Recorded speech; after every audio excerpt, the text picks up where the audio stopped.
So hello and welcome back to my new another blog video. So এখন আমরা বেরিয়ে পড়েছি আবার রেডি হয়ে দুর্গাপূজায় রাত্রে 12টার দিকে ঘুরতে। তো এখন প্রথমেই চলে যাব প্রথম প্যান্ডেলটিতে।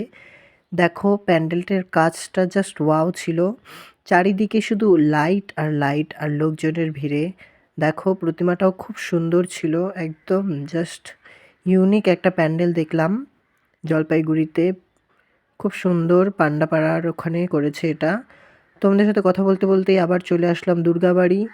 তো বাইরেটা দেখো এরকম ছিল, ভেতরে ভিডিও করতে পারিনি। তো আরেক জায়গায় চলে আসলাম। দেখো প্রথমে তো দেখে বুঝতেই পারছিলাম না যে ঠাকুর কোনটা, তারপর পরে বুঝতে পারলাম যে এটাই ঠাকুর ছিল। চারপাশটা দেখো অনেক পেন্টিংয়ের কাজ ছিল, মোটামুটি ভালোই লাগছিল বাইরে থেকে দেখতে, এরকম লাগছিল প্যান্ডেলটাকে। তারপর এটাকেও টাটা করে দিয়ে চলে আসলাম হাঁটতে হাঁটতে আরেক জায়গায়। চড়ুই পাখির বাসা করেছে, থিমের নাম একটি ডিম নষ্ট, চড়ুই পাখির ভীষণ কষ্ট। বাঁশ দিয়ে আর শাড়ি দিয়ে করেছে, যদিও বা এটা শাড়ি ছিল না, কি ছিল জানি না, রং করে শাড়ি বানিয়ে দিয়েছে। তো একে দেখো, এর মধ্যে তো আলাদাই ভূত সাবার হয়ে গেছিলো পাগলের মতো। এখন কি বলবে, তারপর নিজেই লজ্জা পাবে। তো দেখো এই যে স্কুটিটা গেল, ব্যাস ওখানে লজ্জা পেয়ে গেছে। তারপর রাস্তায় আরেকটা প্যান্ডেল পড়ে গেল, এখানেও কিছু ফটো টটো ক্লিক করলাম, ভিডিও বানালাম। তারপর চলে আসলাম বিশাল মেগা মার্টের ঠিক সামনের রাস্তায়, ওখানে যে একটা কালী মন্দির আছে সেখানে এই প্যান্ডেলটা করেছে। খুব সুন্দর ছিল, কিন্তু কি বলবো আর, এত রাত করে বেরিয়েছি যে একটা লোকও ছিল না প্যান্ডেলের মধ্যে, শুধু আমরা চারজনই ছিলাম। তো কী করবো, ফাঁকায় ফাঁকায় একটু ভালোই এখানে মজা করেছি, ফটো তুলেছি, ভিডিও করেছি। দেখো স্লো মুভ করে একটা ভিডিও করেছি। দুর্গাপূজা আমার ফুল আউটফিট, কেমন লাগছে সবাই কমেন্টে জানাও।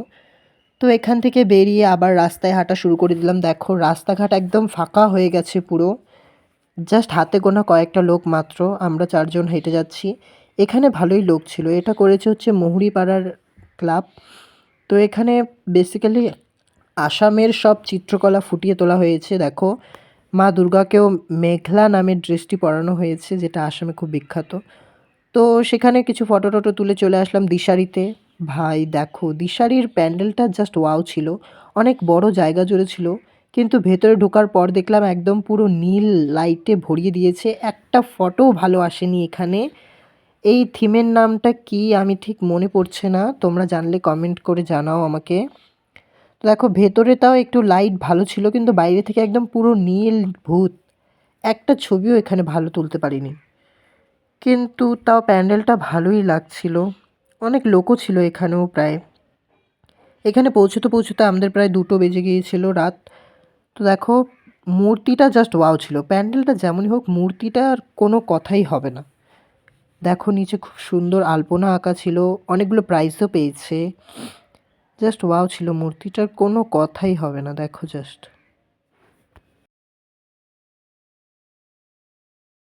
প্যান্ডেলে কিছু ফটো ভিডিও করে নিয়ে সাইড থেকে দেখো এবার যাওয়ার পালা। এখান থেকে সাইড থেকে দেখতে ঠিক এরকম লাগছিল, প্যান্ডেলটা অনেকটা জায়গা জুড়ে করেছিল। তো তারপর আরেকটা প্যান্ডেলে চলে আসলাম, এখানে পুরো প্রাকৃতিক সবুজে সবুজ করে দিয়েছে, মাঝে মধ্যে একটু মৌমাছি টৌমাছি আসছিল গুনগুন করতে করতে। দেখো প্রতিমাটাও ওয়াও ছিল, জাস্ট কোনো কথা হবে না। তো তারপর চলে আসলাম এখানে তরুণ দলের ক্লাব। তো এখানেও ফটো টটো তুলে তারপর চলে আসলাম বামনপাড়ায়। এটা আর আসাম মোড়েটা একদম সেম করেছে, তাই আর ভিডিও ক্লিপ দিচ্ছি না। তাই সারা রাত ঘুরে সবাই খুব টায়ার্ড হয়ে পড়েছে, তো সবাই ড্রেস চেঞ্জ করে কোনো মতনে ঘুমিয়ে পড়েছে। দেখো এবার আমি ঘুমিয়ে পড়বো। ভিডিও ভালো লাগলে লাইক কমেন্ট শেয়ার করতে ভুলো না, দেখা হবে অন্য কোনো ভিডিওতে। Tata bye.